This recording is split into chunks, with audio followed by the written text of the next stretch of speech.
Just give that $17 million that you didn't really need to spend. Just give it to Pete. Today's episode, we will remember the glorious life of Bob Uecker. That will be our first topic on this edition of Baseball Barbacast. It is nice to see you, Jake. This will be the final episode we record while you are on the other side of the world. We appreciate everyone's patience during this time. We've had some strange recording hours, but it's generally worked out okay. I feel pretty good about what we've been able to produce. Appreciate the listeners' patience. Jordan Shusterman, I appreciate your patience. I decided to abscond on a honeymoon for 5 weeks to countries with bizarre time differences, and you held the fort down. And for that, I am forever grateful. I've gotten you these gifts. I'm wearing one of the NPB hats that you will receive upon my return. Here is the other for those watching on the tube. And it's been quite a journey for me. I'm very fortunate that I got to do this. My wife and I always wanted to do a little bit of sightseeing around the globe, and we got that opportunity. But on Saturday, I will be flying back to a place called New York City, which will be relevant to this episode as we will discuss Pete Alonso and the report that his days with the New York Mets may be coming to the end. We will briefly chat about Roki Sasaki, go through some of the most interesting international signings that went down this week, and of course, because it is the last episode of the week, dish out a little good, bad, and ugly. But we begin with Bob Uecker, the legendary, that's a word that gets thrown around a lot, the legendary broadcaster for the Milwaukee Brewers. He was so much more than that, but also very much that. He passed away at the age of 90 on Thursday, and there are a million different places you can go with Ueck. You could fill a million podcasts with his impact and his legacy and his life. To be blunt, to 29-year-olds who grew up on the East Coast, we are not the best people to tell you about Bob Uecker. We are in some ways because we're goofy baseball souls, as Ueck certainly was, but we did not grow up listening to him as Brewers fans. We are a little too young to have experienced him as a national figure. And so our intake of Ueck, at least for me, like I listen to a lot of games on the radio, right? So that's kind of how I was like, dang, this dude for the Brewers is a really old and unique voice. And then from there, you kind of figure out who Bob Uecker is. So Jordan, I'll just kick you the rock now. Like, what were your touch points with Bob Uecker? Yeah, so I think when someone of this status, of course, we've talked about iconic baseball figures that have passed away on this show, whether they are players or broadcasters or figures in the sport.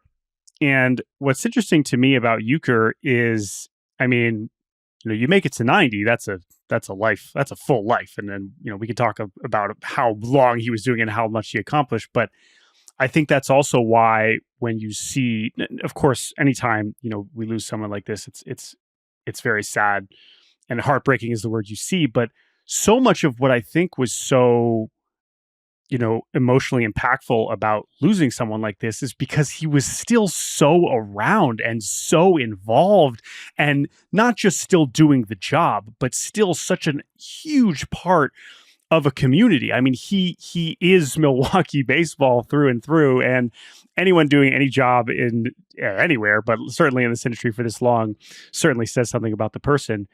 But if that was all we were saying, if that's all that Bob Uecker was, a broadcaster for over half a century, like that would be amazing. And that he had this whole other life as an actor, as a media superstar in an era before, we even really knew what that meant, is also part of what makes his life so astonishing. So let's kind of just speed run the big points of Bob Uecker's unbelievable time on this planet, raised in and around Milwaukee. And I think it was in an article from Adam McCalvey at MLB.com about how just like Ueck didn't like school. And so he discovered pretty early that wasn't going to be his path. Plays ball. is like a pretty good slugging catcher in the minor leagues, comes up with the Braves at the time in Milwaukee, plays for, I believe, 5 years, 1962 to 1967, with the Braves, Phillies, and Cardinals, and is like not that good. Hits 14 home runs in his career. 3 of them are off Hall of Famers, including Sandy Koufax. So badass. And then he retires. And you're like, how many different players have that career? Like, he was Austin Wins. Right? Right. You can find a lot of catchers who accomplished a lot more than Bob Uecker on the field that were immediately obscure, anonymous from the second they played their last major league game. He was Geronimo Heel, right? He was like a couple good years as a backup, and like, thanks for showing up. Now, he was a little different than that because he was a character during his career. Famously, he got in trouble for playing a tuba during pregame on the field before Game 2 of, I think, the 1964 World Series. Like, we love that. Got more him tuba. in some hot water. We need more tuba. The biggest tuba-related moment in baseball history, I think, easily. Yeah, I can't think of another. Yeah, tough to top that tuba-wise. So then he hangs him up, right? And he just begins this whole other life. He starts as the Brewers broadcaster in 1971, and the Brewers show up in Milwaukee in 1970. So Uecker never actually plays for the Brewers. They move from Seattle, where they were the Pilots, not the Pirates. That would have been so confusing to cover ball at the time, a Pilots-Pirates game. So they move to Milwaukee in 1970, and like, the departure of the Milwaukee Braves to Atlanta is still like fresh. And so one narrative I've seen from some people who were around it a lot more is that Uecker kind of helps the city fall back in love with baseball, a sport that had been kind of ripped away from them. And there was a lack of trust that a team might stay for the long haul. And Uecker becomes broadcaster in year 2 and continues working, doing games for them until the most recent Brewers game. Okay, I'll get to that in a second. He called the most recent Brewers game. And he was the Brewers. I mean, the only living broadcaster with a statue outside the stadium? Believe so. Yeah. And he's just, again, still showing up. It's not just still doing the job. And again, like I was saying before, that he could simultaneously launch this career outside of his baseball broadcasting, where he's in movies and he's all these different things. He's like on Johnny Carson all the time. Just like all nonstop. Like, it's just things that don't compute, right? It's like a crossover that just doesn't exist anymore. We often talk about baseball figures that cross over into the mainstream media, and he did that in such a powerful way for such a long time, and still was, to the point where he was still one of the most recognizable baseball adjacent things on the planet. It kind of feels like how Jason Kelce is right now. Where I mean, I don't even know what the comp is, because like I said, we just don't have baseball analogs anymore that are like this. And obviously media has changed a lot since he was on Johnny Carson all the time. Right. Wins the Ford Frick Award and enters the Hall of Fame in 2003. He was in Major League, which is where the just a bit outside line, which is, I mean, you hear that every day that he came up with that, said it in Major League. And this is a triumphant existence. It really, that is the word I that's keep a great word on. for it. Yeah. Because, I just mentioned, what is our touchstone, our touch point to someone like this, right? It's hard to pin down. And I was struggling to kind of think about it before I read an article by a friend of the show, Grant Brisbee, over at The Athletic, about how Bob Uecker embodied this idea that baseball is supposed to be a good time in a way that really no one has done for that long or that successfully. And it's inspiring. And, I'm not trying to make this about ourselves, but I often struggle with, this is a great job. I love doing this for a living. It's amazing. It doesn't actually often mean anything, right? I'm not helping people. There's no greater purpose to it on a day-to-day basis. And so I'm often left occasionally second guessing the what of it all. And then when you think about Bob Uecker and you remember that one can have a meaningful impact on people's lives by doing something as irrelevant and as goofy as talking about baseball. Not to say that I am, or you are, or we are 1/1000th of Bob Uecker, right? Like, to have even an iota of that impact would be a dream. But like, there's there. Mm-hmm. You know, and I think Uecker tapped into that in a way that no one else really has. Yeah, and then or ever will. Yeah, no, and then that's when you get to just talk about legacy, and this is true for anybody. We had versions of this when we talked about Ricky Henderson, when you have careers that span this many generations. But I mean, Ricky playing for as many years as he has is one thing, but then you start to grapple with a career like Bob Uecker.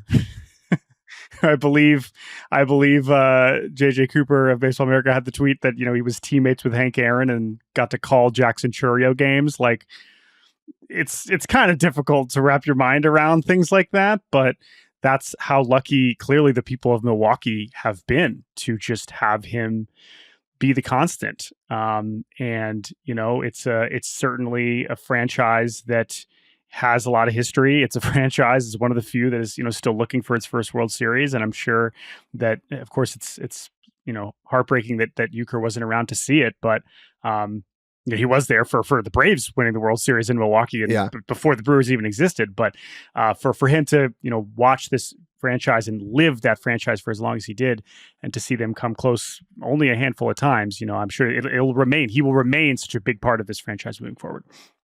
In his first year as a major leaguer in 1962, Bob Uecker was teammates with a 41-year-old Warren Spahn. Right, and a 28-year-old Henry Aaron. So in his final year as a major leaguer in 2024, Paul Skeens specifically requested to meet Bob Uecker before a game. Holding those thoughts in your head at the same time is just bone rattling and unbelievable. Yeah. So, go read what people have written about Uecker who have more insight than we do. I thought the story Adam McCalvey wrote about Uecker's final game, which was game 3 of the wild card series, where Pete Alonso hit the soul-crushing home run, and how he wasn't supposed to call that game, how, he had cancer all year and he was just kind of in and out, and how the Brewers' other broadcasters just showed up to the park every day at home ready to do a game. And if like Uecker showed up, like Uecker did the game, right? He had earned that right. And that is what happened at the end of game 3. And I think people around the Brewers, when you saw how they were interacting with Uecker towards the end of the season, it seemed there was an understanding that he was coming close to the end, even though he was around all the time. So go read that. Go read other stuff. I mean, what an inspirational life, man. Like, yeah. And I'll say the last thing I'll say is it's like, man, I'm as I said, not about us. Obviously, we've been so lucky to be around so many incredible baseball people. And this is one I never got the chance. And that bums, Milwaukee's one of the few, I know you've been there. It's one of the few major league parks I haven't been to, but I look forward to hopefully changing that in the next few years and seeing that statue out front and listening to people talk more about Bob Uecker. So there is my favorite, like so many good Ueckerisms. There's one that McCalvey has in here, which just made me laugh so hard. On signing with the Braves for $3,000, quote, "That bothered my dad at the time because he didn't have that kind of dough to pay out."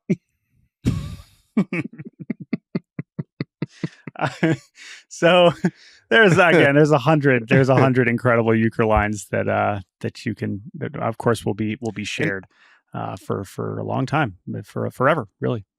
Brewers fans and people older than us, email us. Let us know your memories, your thoughts about Bob Uecker. You can do that at baseballbarbacast@gmail.com. One more quick topic before we take a break. Just want to do a little Roki Sasaki update. It is currently 9:39 a.m. Tokyo time, baby, which means it is 7:39 p.m. on Thursday, New York time, or, Oberlin time, where you are. And Roki Sasaki remains unsigned. He is eligible to sign. He could have done so yesterday. He can do so today. He could do so tomorrow. We don't know when that will happen. What we do know from where we sit, for you, that's Oberlin. Again, for me, that's Tokyo. We know that he has narrowed the contenders down to 3. They are the San Diego Padres, the Los Angeles Dodgers, and somehow, again, the Toronto Blue Jays. I thought it was very interesting, the flow of news from various reporters of specific teams being like, the Reds have been informed that they will not be signing Roki Sasaki. And then we got the Mets have been right. And that was how we sort of narrowed things down to where we're at now. Chance, by the time you're listening to this, Roki is on a team. Chance, he's not. So this is where we are right now. 3 teams. What are your thoughts on the current state of play? Yeah, so that narrowing down kind of happened in the hours after we recorded earlier this week. And we had mentioned right when we recorded, like, oh, the Blue Jays met with Roki Sasaki. And then we kind of just shrugged it off. But then by the end of that day, it was like, oh, the Blue Jays are a finalist and all these other teams are out. And so the rest of this week has been kind of grappling with that news on its own. And the Blue Jays remaining a main character this winter is just a fascinating thing. Whether they get him or not, it's an astonishing reality that a year after what happened last year with Shohei Ohtani, that the Blue Jays have managed to, I mean, not by accident, it's by clear, serious work and more successful recruiting than apparently the Rangers or the Yankees or, some of these other teams that got the Cubs, right? That got to sit down with him. Like, there's a reason that the Blue Jays have managed to get to this stage with some of these players, and it hasn't yielded anything yet. And there's a lot else going on with that organization, but that is the biggest takeaway from this week so far, because ultimately Padres Dodgers is what we've been saying since the moment Sasaki was posted. So we don't have much more to add there. But the Toronto part of this is just beyond fascinating. The Buffalo Bills made 4 consecutive Super Bowls in 1990, 91, 92, and 93. They lost all of those Super Bowls. Multiple things can be true. It is unbelievable that the Bills made all those Super Bowls. Like, that is an accomplishment. That's the thing. They had to have been doing something right. Right. It is better to have made 4 consecutive Super Bowls and lost them all than to have not made a single one. And as easy as it is to dunk on the Blue Jays for being the bridesmaid yet again and being the silver or bronze finalist for a player yet again, like, something is going well here. It has to be, or else they wouldn't be a finalist here. Now, what is that thing specifically? I don't know. And here's the thing. This is why this is so compelling. And we're not going to ruminate on this too much more because obviously this is time sensitive. And of course, we'll have more Roki to talk about over the next week plus. This is not a like, the notion that the Blue Jays could flex their "we are Canada's team, we have a lot of money" muscle and chase Shohei Ohtani and get a meeting with Juan Soto, et cetera, that once you get back, like, oh, really? Are you going to get one of these players to come play in Toronto? Like, that makes sense to me. This is not that. This is not a financial flex. This is selling your organization. This is selling your city. This is selling a vision that they have successfully managed to get to the point where Sasaki went to Toronto, right? Like, not Dunedin. He went to Toronto and was there and was, meeting with them there at the very late stages of this. So again, I think what's really, you can zoom in on just the fact that they've been able to achieve that much and get these meetings. But to me, it's especially interesting in their larger context of their offseason right now and how they try to bounce back from this terrible 2024 season and them having all these other, things going on, whether it is a Vlad Jr. extension, whether it is a Santander or a Bregman or all these other relievers, right? They signed Jeff Hoffman. Like, they're doing a lot of other stuff. There's a lot of other things that they need to be doing, and yet they've managed to also get involved in this at this stage is really remarkable. So that's my biggest takeaway from here. Like we said, we'll have more Roki news at some point soon. But the Blue Jays angle of this, whether he goes there or not, is pretty amazing. The We Tried world champs. I have one Dodgers thought, and then we'll take a break. Roki Sasaki can go wherever he wants and should obviously go wherever he believes is going to be the best place for him to develop into what he wants to develop into. And I think there is a very strong argument that that place is the Los Angeles Dodgers. There is an infrastructure that makes it easier for Japanese players to come over and transition here. Their development system is elite. We know this. Their pitching coaches are very good. It is an easy place to become better at baseball. If I was Roki Sasaki and I was being understandably selfish, I would too sign with the Dodgers. Okay. However, as a baseball coverer and fan and thinker and ponderer, I don't want him to sign with the Dodgers. I don't think it is interesting. I think him going to San Diego and creating this rivalry and enhancing that rivalry would be amazing. And what will happen is if he signs with the Dodgers, every Japanese player that gets posted for the next 10 years, the conversation around them is going to be, well, he's going to go to the Dodgers. And that's unfortunate and unfair and overly simplistic. But it is true that being a Dodger sounds great. And I think there is an element of like the same teams having too many of the good players. And for this, it's not like the Dodgers pay Roki Sasaki more, right? They've just created an environment that is the most enticing. Mm-hmm. Can't hate them for that. No. But I mostly agree with you. And I think, narrative-wise, it would be a lot more fun if he goes to San Diego or goes to Toronto. Screw it. Shock the world. That would be amazing. But the Dodgers the elements there are like, you can never have too much pitching. But another reason why I wouldn't want him to go there is that, like, I think he would be pitching a lot less and I want to see him pitch.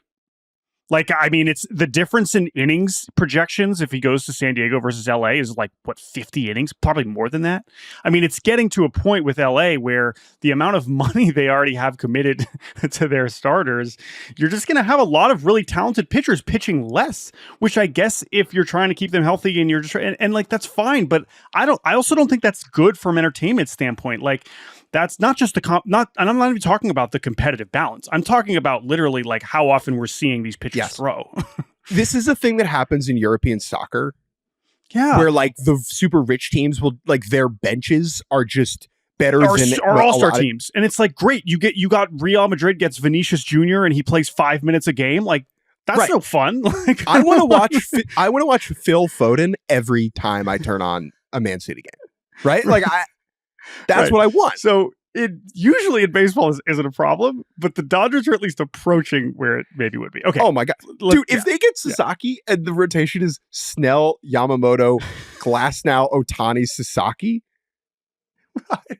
No, again, listen, we'll have that conversation if we need to. I've already been thinking about it, but let's shut up because either he signed or he hasn't, and we have more podcasting to do. Now, our last thing we'll say, he has to sign before January 23rd. So this is going to happen at some point soon.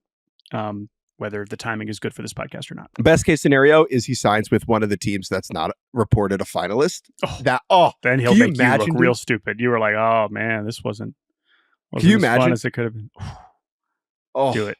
Oh man, Joel Wolf, GOAT. We'd have to the Joe Scobo would be on fire. All right, that's it. We're going to take a quick break. When we return, we're going to talk about Pete Alonso, no longer a New York Met, perhaps, as well as some other very interesting international signings not named Roki Sasaki. And then don't worry, folks. The Good, the Bad, the Uggla is coming. We'll be right back on Baseball Barbacast. Introducing Daily Draw, the latest free-to-play game from Yahoo Sports. Daily Draw gives you a pack of 6 prediction cards every day based on the day's biggest sporting event. Download or update the Yahoo Sports app on the Apple App Store or Google Play and join the action with Daily Draw today. And welcome back to Baseball Barbacast. Let's go around the league.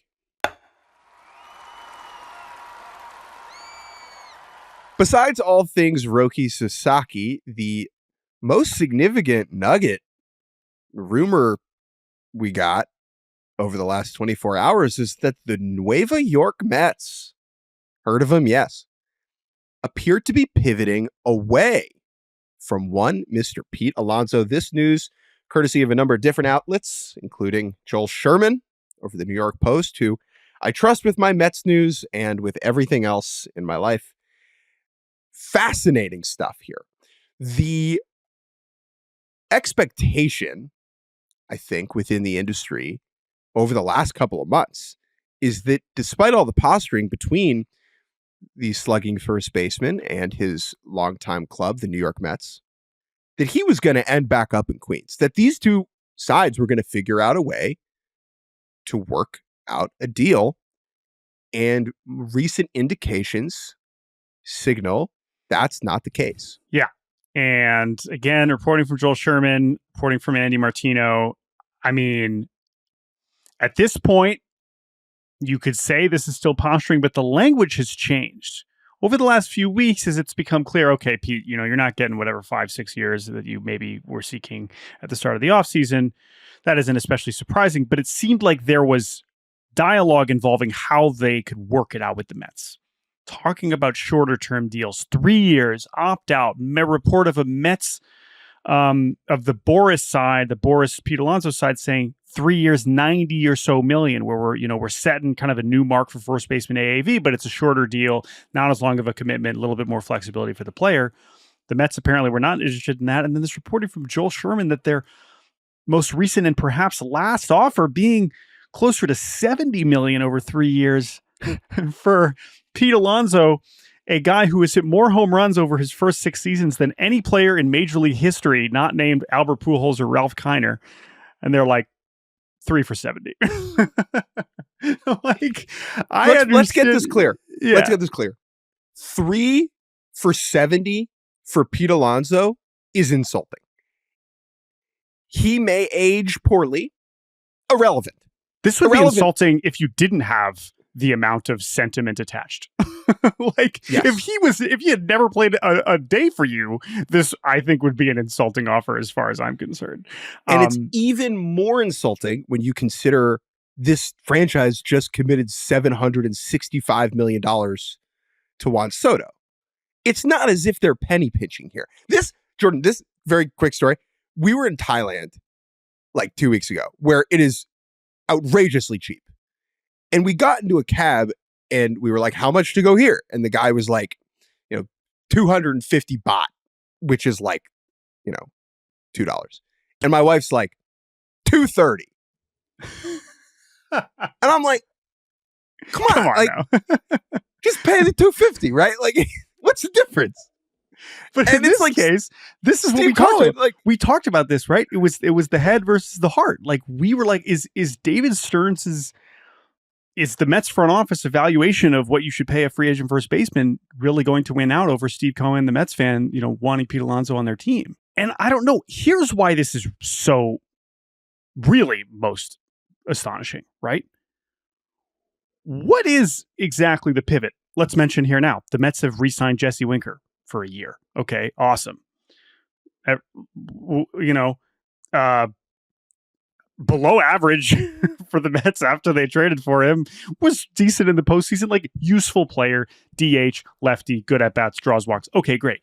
But the fact that in these same articles being like, well, the Mets are moving on from Pete Alonso and their first move is Jesse Winker. I'm like, hold on a second. No. The next move should be like, I don't know, Anthony Santander or Alex Bregman or like trading for someone that's not Vlad because he's not getting traded, but trading for someone like, that's not a guy that you can just easily replace. Like, at least I don't think so. So that's what I'm not understanding. If this was early in the offseason, if they, there are versions of these free agent stories where it's like, guy's been there for a long time and the team makes it clear at the beginning, like, no, like, sorry, we're going to move on. And that's fine. It's not, nobody necessarily owes anybody anything as much as we want to attach sentiment to these business decisions, but that's not what's happened here. Like, they would have a huge hole that they would have to address through means that are unclear at this stage. And I'm not saying they can't pull that off, but that's why I'm so amazed by this development. Right. Like, at no point this winter did it ever seem like Max Fried was going to go back to the Braves. And that was understood in a way. Yeah. Right. But for Pete, this just makes so much sense. Just pay him another $23 million total. Like, And What's maybe the difference? And maybe they still will, right? Maybe this is their last call, and they want Pete to get desperate and realize, okay, let's open this back up. All right, fine. You want to move on from Pete? Well, Mets, we're going to move on from you on this podcast. Where the hell else is Pete Alonso going to go? I mean, we get the no-show. Okay, the Blue Jays are maybe interested. As I mentioned, like they're just interested in everybody. There's just not very many other places. Like the contenders, remember, all those first basemen already changed teams back in December. We already did first baseman weekend. We already did that. And so the teams that still need first baseman either refuse to spend. Seattle, would make all the sense in the world. Should the Mariners just give Pete Alonso $80 million, $90 million? Yes. That would be the coolest thing ever, and they won't do it. The Giants, would they punt their draft to sign Pete Alonso? Maybe. I doubt it, but in theory they have money. Like the Red Sox, they still have money to spend, but they're clearly more focused on Bregman. Like it's hard to find that fit, which is maybe why the Mets are still like, all right, dude, you're still going to come back to us and take our $80 million. I don't know, but I'm now wondering, like, all right, where's the Corbin Burns team? Like who's popping up here and is like, screw it, Pete. And we could try to do this exercise now. I'd rather not, but I'm now hoping for something that's like very, very surprising, and I don't really know what that is, but because it would be surprising. Come here. Yeah, you got something? You got something? Tampa. I know. I like the trade Yandy, bring Pete home, Tampa native. He would hit 60 homers at Steinbrenner, but I don't think so. Chibalote, Marines. Okay, interesting. I don't know. I'm not sure what their first base situation is. Yeah, again, like this isn't. Pete Alonso is so good. Yeah, he's this is so good. This is let's just do this very simply. It's not just that it's okay. Oh, well, career worst years, OPS was below 800. The guy doesn't miss games. It is an automatic 65 extra base hits. There's like 4 players you could say that about. I can't believe we're having to overthink Pete Alonso. I know that there's valuations here, and I know, and so what I'm not looking forward to is almost even beyond the versions of what Yankees fans had to tell themselves about how it's okay to lose Juan Soto, having to watch Mets fans be like, nah, like Pete was never actually that good. Like that just bums me out. Like that sucks if that's really where we're going to get to. And I'm not saying they will do. I mean, I of course it'll depend where he goes and whatever, but that sucks. Pete, I don't like that. Let me say this about Pete. Pete is a dork, dude. He is a dork. Okay. It is so endearing. He cares so much in such an obvious way. Not to say he cares like more than other players, and trying to evaluate how much guys care is fruitless, right? But that dude was living and dying Mets baseball for all of 2024. And if he does, and if he leaves, he should be celebrated as one of the best power hitters in the history of the franchise. What really should happen is that the Steve Cohen, who, by the way, just had like the most successful business year of his life, reportedly, should just give him another $20 million. It's fine. And again, this is the problem with evaluating the Mets now, where the pockets are empty. I can't. It's like, I don't know how they've broken it in the other direction, where, we talk about how it's like the money is only as real as what it limits you to do, but they've blasted so far past that where it's hard to take that seriously. Whereas there are other teams where it's like, all right, okay, you have this budget that we are all annoyed at, but like clearly that's the money you're working with. Whereas why am I supposed to believe that with Steve Cohen? So I don't know. I'm very interested to see how this plays out. Yeah. Here we go. You committed 2 years, $34 million to Frankie Montas. Okay. It's like, fine. It's a nice buy low, whatever. Just give that $17 million that you didn't really need to spend. Just give it to Pete. Like my point was, if they were that willing to extend Brandon Nimmo for whatever outrageous contract that he got with, I mean, again, good player. I guess you could argue better all around player than Pete, but track record wise and like what you're getting, I don't think is the same. So anyway, you see where we both stand on this. So I don't really know what else to say other than it's kind of amazing that this is where we got to. When a player is on the market for this long, really it hits free agency at all. It's reminiscent of a Hall of Fame conversation where you spend so much time on them that you start dissecting them and searching for their flaws, where it should be the opposite. Yeah. Like Pete Alonso is amazing. Right. He's amazing. He's one of the best 20 hitters in the world, dude. Right. Whatever. He's one of the best home run hitters of all time. There's that. No, but there's really, that's a fact. I don't really know how you could say that he isn't. So, maybe we're just old school idiots now. But you know what? That's fine with me. I'll side with Pete. Good luck, Pete. I hope you get paid somewhere. That's where we're at with the Mets. All right, let's pivot from a player who is good to a bunch of players who might be, but we're not sure yet. It was International Signing Day on Wednesday, a glorious day on the baseball calendar. Truly one of the most joyous moments for hundreds and hundreds of young players. The international class, it is the first day that those players are allowed to sign contracts with major league teams. The overwhelming majority of those players are from Latin American countries, the Dominican Republic, Venezuela. The money that they receive on these days is life-changing. There are myriad issues with the way that these signings happen and the processes behind them and when and how. That is all true and fair and valid. We can hold that on one side of our brains and also understand that this day, this moment is so beautiful. It's beautiful. It's a beautiful, beautiful day. Yeah. And what's really cool about it is, this is a day that used to be on July 2nd. And because of, some changes with the CBA and the calendar, and I think it just makes a lot more sense, they have shifted the signing period to now from January 15th to December 15th. Now, we've all learned this now because this is when Roki Sasaki was allowed to sign, or a lot of mainstream, fans have learned that. But for most players, it's not really called the sign day. It's the first day, but that is when most of the deals get agreed to. And because most of these deals have been agreed to, because most of the deals get, consummated. But what's so cool about it is that, right, there's two times on the baseball calendar when teams add amateur talent in bulk. There's the draft and there's this, right?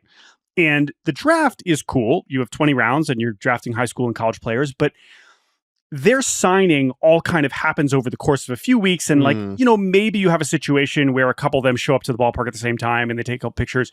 But what's so cool about this is most of the teams kind of organize it to where all of these players, these 17-year-old players, gather at the academy, often in the Dominican Republic, and kind of sign at the same time. And so it's very much like a class, a group of players, a lot of whom have trained together for years. A lot of these players have been growing up in these same places and, starting their professional journeys at the same time. And of course, the ranges of these signing bonuses is from as low as, $10 grand, $200,000 to the biggest bonus this year so far is, $5 million to Elian Pena with the New York Mets.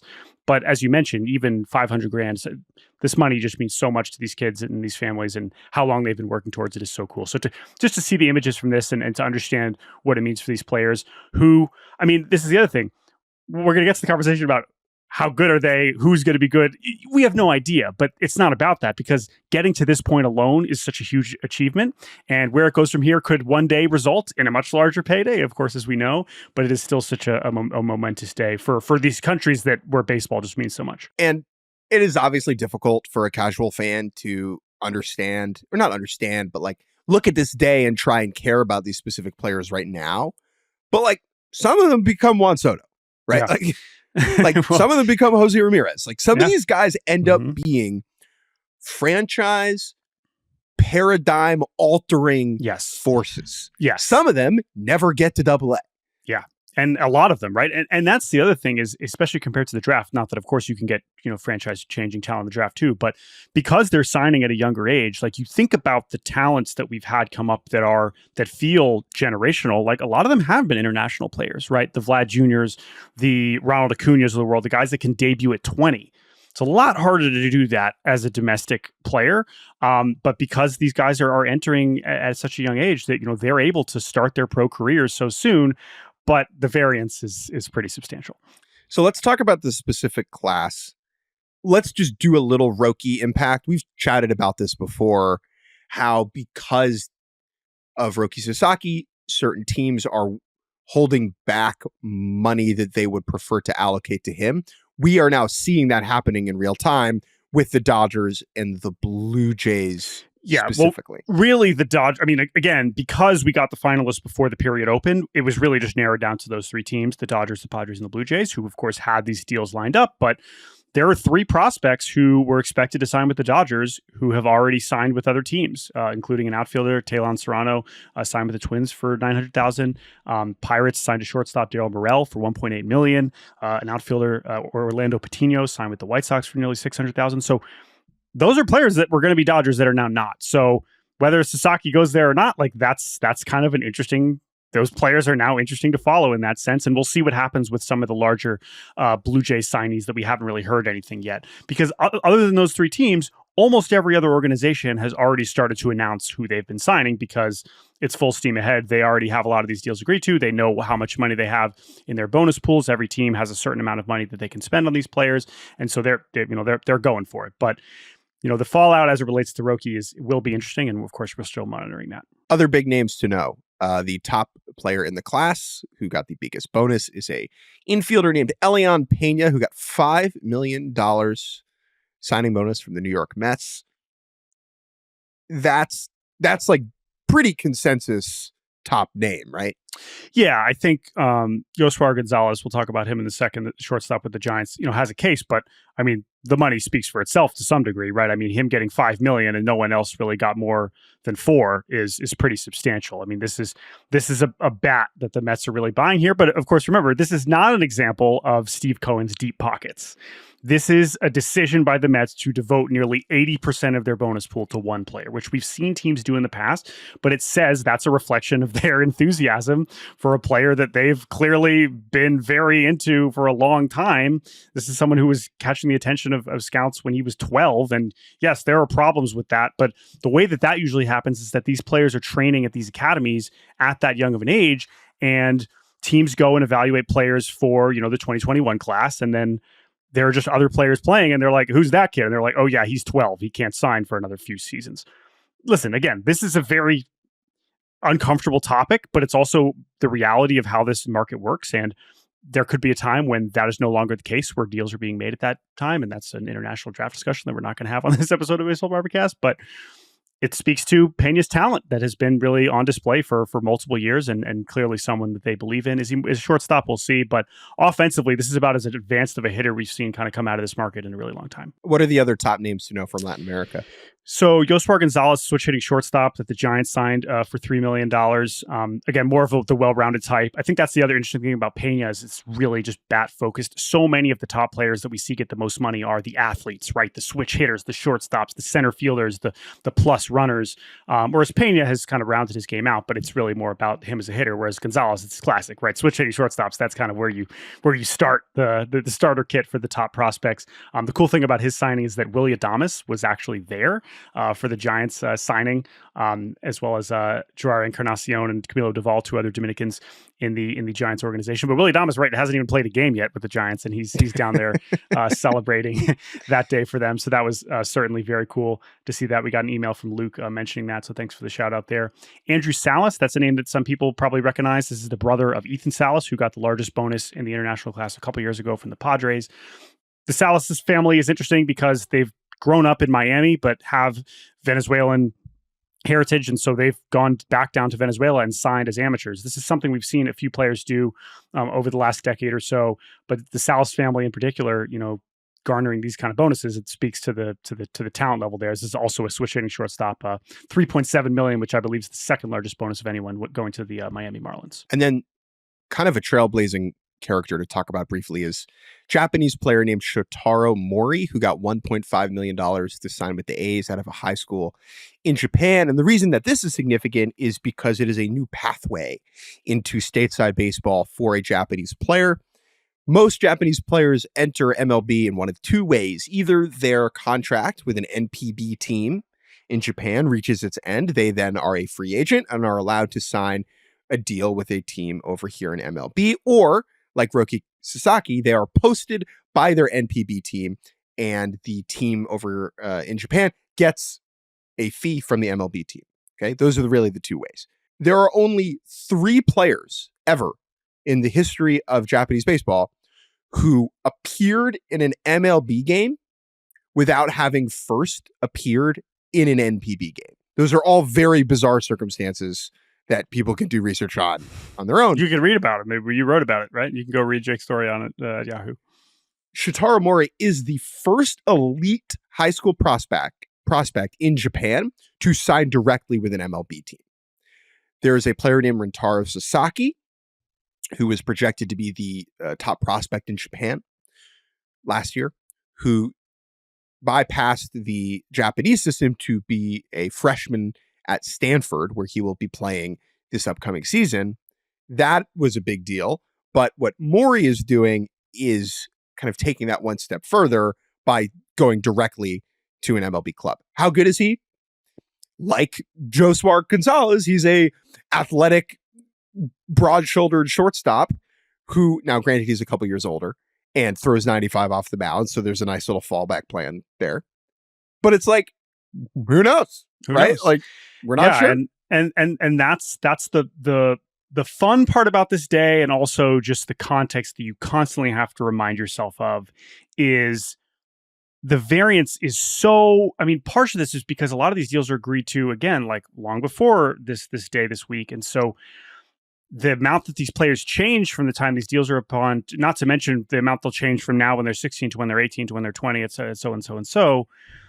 It's amazing. I mean, you go back a year and you see a player, you look at the top of last year's class and you're like, who are these guys? These guys aren't very good. But you have a Leo DeVries with the Padres and you have Jesus Mate with the Brewers who got $900,000. He was ranked like 35th or whatever. And he was just like one of the guys who was like, oh yeah, he's pretty good. And then like a year later, he's one of the best prospects in baseball, right? And then but even more historically, Juan Soto was like the 10th best player in his class. Julio Rodriguez, same thing, right? Like they were known, they got over $1 million, but it wasn't like this guy will change your franchise. That is not what we were saying about those players. And one of those players might have just signed this week and we don't know it yet. And some of them will end up very disappointing, like very quickly. And some of them will be awesome. And that's all part of the fun. And as long as you can kind of hold all those things in your head at the same time, I think you could recognize the importance of this day. But you got to play the game. Very quickly, just to make everyone feel old before we take a break. Yes. The sons of Pedro Strop, Hanley Ramirez, and Francisco Cordero all signed yesterday. The one for me that really hurt my head was Pedro Strop's son, Rael Strop, who signed with the Cardinals for $1.4 million. Pedro Strop still feels like a 27-year-old. Pedro Strop's 39. Yeah. Pedro Strop pitched in 2021. So, but here's my problem with like that we're old. It's like, I just watched LeBron play with Bronny. So he kind of broke like any sort of conversation about this. Yeah. Like it's kind of, I can't really say anything else about that. But anyway, those are our bigger picture. I wrote a little bit about some of these players. And then there's one more we're going to get to for Good, the Bad, the Uggla. But that's our general January 15th takeaways. We're going to take a quick break, and when we return, it is time for the Good, the Bad, and the Uggla. We'll be right back on Baseball Barbercast. And welcome back. Baseball Barbercast. Jake Mintz, me, Jordan Shusterman, you. Good, Bad, Uggla? That's our favorite segment here on this show.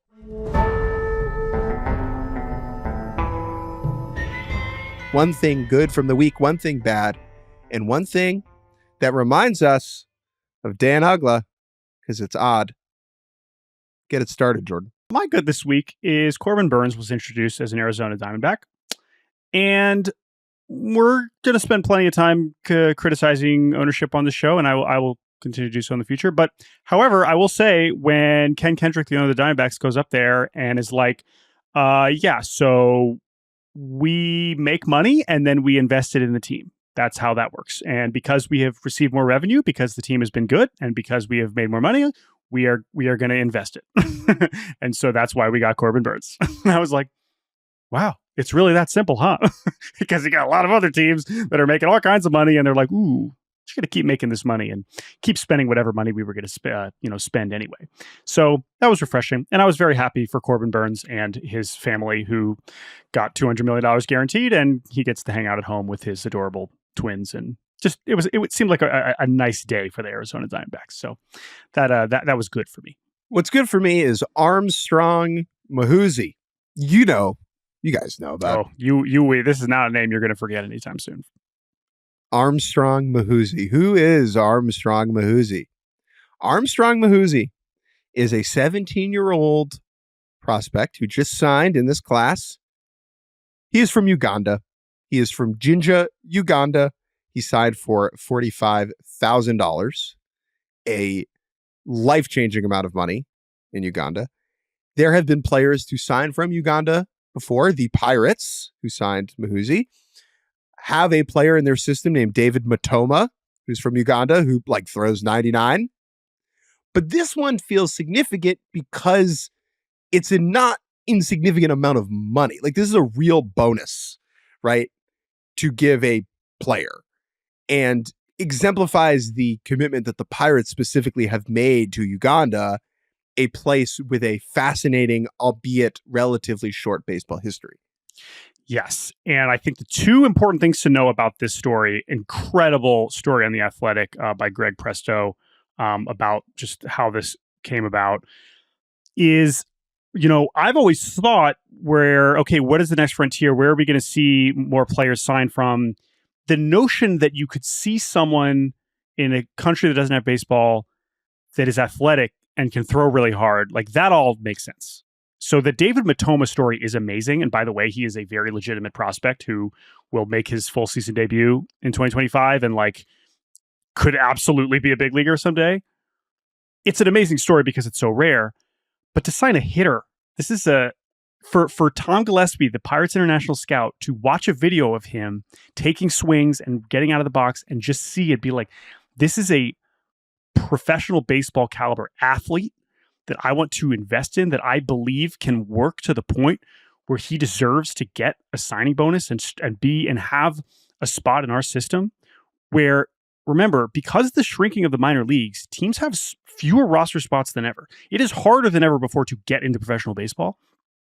And to take someone who has never seen, there is baseball in Uganda because the Dodgers opened an academy there in the last 10 years where they are allowing players to train, including Armstrong and David Matoma. Both were at this academy when they were younger and then ultimately, moved on to do training on their own.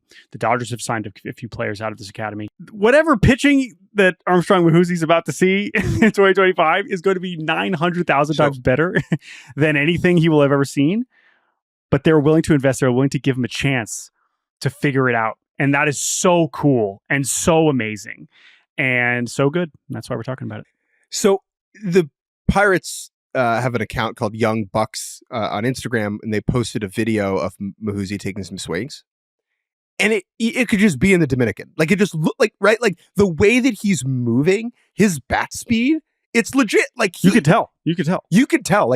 This is not a bit. This is not it's not a bad swing. It's a really good, powerful swing. No. Now, can he hit a projectile moving fast at him?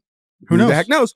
But this looks right. And it could be exactly so cool, dude. This is so good. So we'll see. Cool. And credit to the Pirates. And we'll see. That's one of the other best parts of this day is seeing where players are signing from.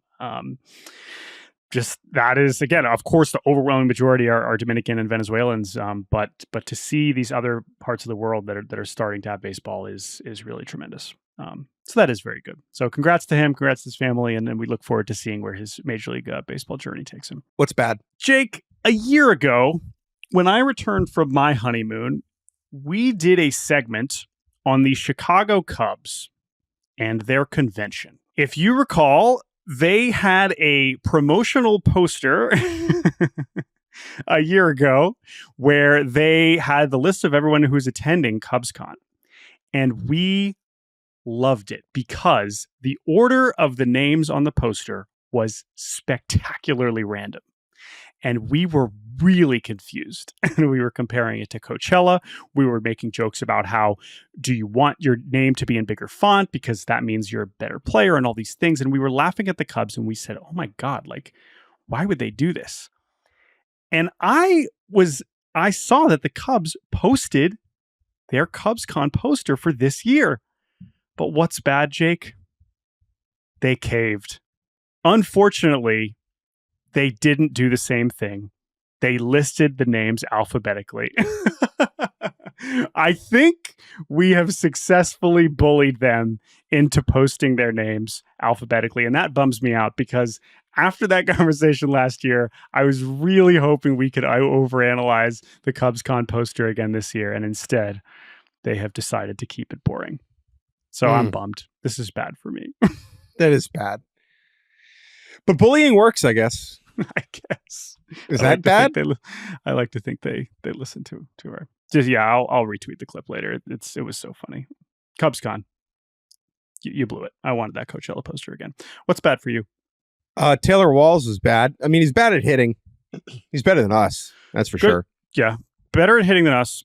Worse at hitting than a really large percentage of major leaguers, but so good at fielding that he gets to keep hitting.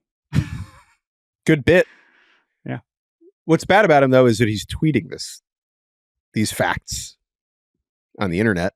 I believe Mark Topkin, who is the baseball big writer in Tampa, Mark was mentioning just some arbitration stuff, and Taylor Walls and the Rays are going to arbitration. And he just responded and said, "What are the defensive statistics?" And then just kind of did a tweet rant about how he's frustrated. And to me, it's just like, keep this in-house, man. Like, you don't this go isn't public. where you're going to win it's your messy. argument. You know, It's like, so messy. if you want to go to ARB over, I think it's like $200,000 that their differences in what they filed, like, that's your right as a player. Like, absolutely go for it. This is not the way to No. to make your case. So I would say that was bad strategy. And I have to imagine, because the tweets were deleted, that his agent agrees. What's Uggla for you, Jake? Many things are Uggla for me, but one thing that is incredibly Uggla is Paul Skeens on a plane. I guess that's not weird, considering he was in the Air Force. So he's a lot of experience being up in the air. This is an amazing tweet. This is an amazing story. Okay. Paul Skeens was on a flight from Chicago to Pittsburgh, and someone recognized him. And that person, this is via an account on Twitter, @BaconBert, who follows us. Shouts out to Bacon Bert. Bacon Bert's friend wanted an autograph from Paul Skeens, but only had one thing for him to autograph. That was a copy of Crime and Punishment, the famous Dostoevsky novel, which is 570 some pages.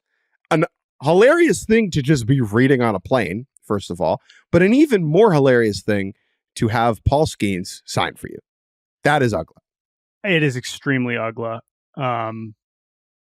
Especially right. Every moment that Paul Skeens gets closer to being the best pitcher in baseball, to becoming one of the greatest of all time, Hall of Famer, this piece of memorabilia becomes more and more valuable in the strangest possible way. I am very intrigued by, like, I'm thinking about, like, traveling.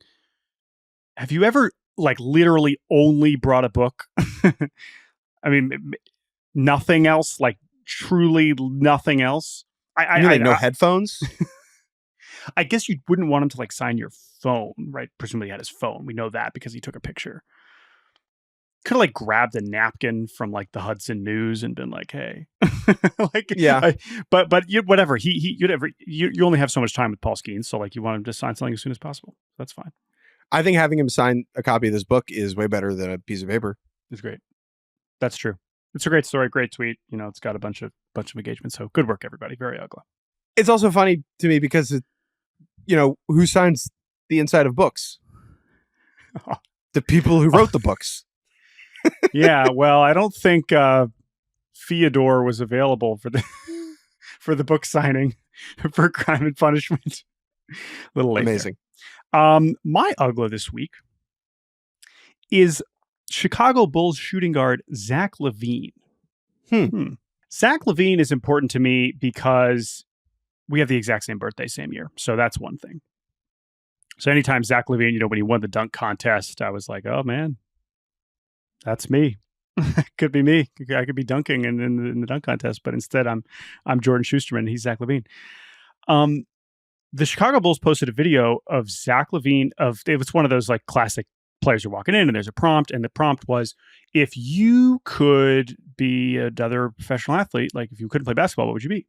And Zach LaVine, walking into the locker room, says, baseball player, I'd be the center fielder for the Angels. Mike Trout, you can move to left. You got a DH anyway.